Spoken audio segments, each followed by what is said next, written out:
So one of the most inspiring things that I've heard from my own journey is that is something that my teacher Sri Sri Ravi Shankar said, and that is that feeling the pain of your shortcomings is what makes you a seeker.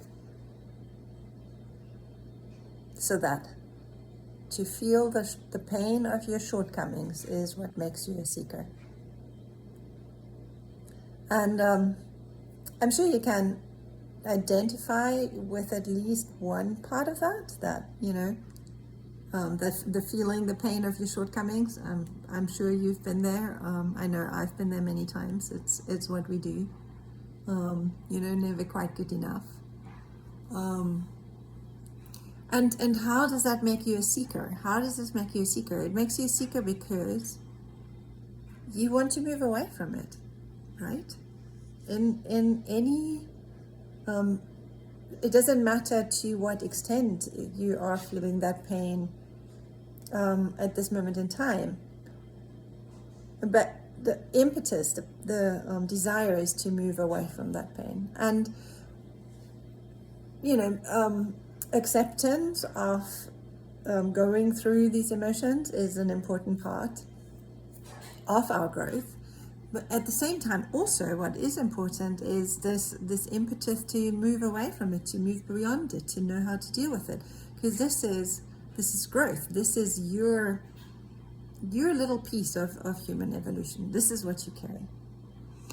So it doesn't, so obviously there's, loads of different levels where you would feel that. So there, you could be in the depths of depression, and then the release, the seeking of the release can even be thoughts of suicide or even going through with suicide, right?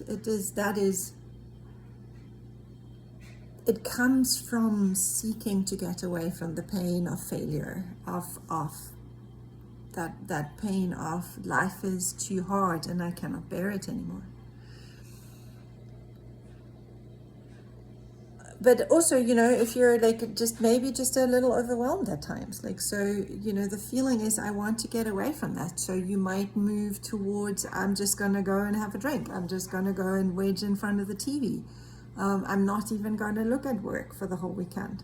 It is a way of moving away from it, of moving, and the desire is to move back into balance. So just noticing that we consistently do this seeking of comfort, of being more in flow with ourselves. And there are ways that are so if you move just away from it, then nothing gets solved. So then what happens is that next time you're in the same situation that has caused this, or has seemed to cause this, you probably falling into the same pattern again, needing the same sort of release mechanisms to move away, to not experience that pain. If you engage with a situation or with your emotional state on different levels, what happens over time is that you get to higher planes of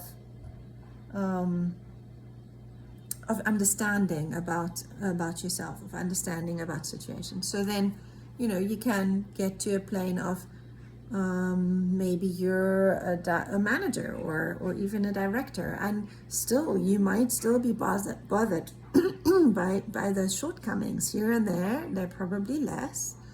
That might now be like, oh no, I'm at work, I'm totally fine, but when I get home, my family feels that I've been working too hard, right? Or no, everything's fine, it's just that I haven't forgiven my mother for these things, or things like that. It doesn't really matter. Or like everything's fine except for that one person at work.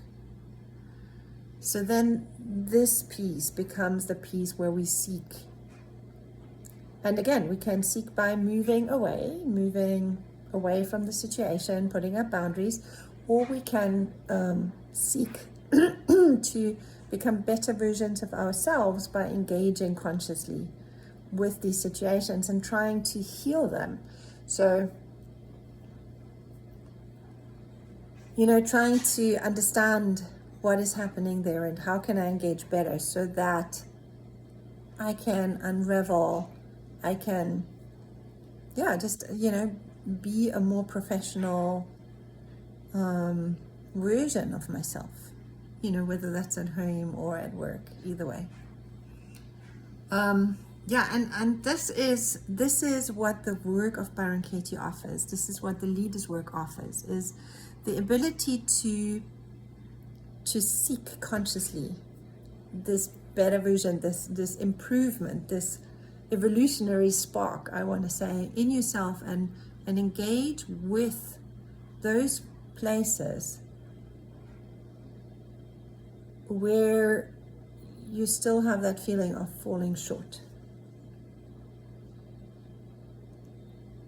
so that your radius can increase, your comfort level can increase. And especially what increases is this feeling of connection with the world and with yourself, knowing that you are part of this humanity, part of your team, part of your organization, part of your family, part of this life.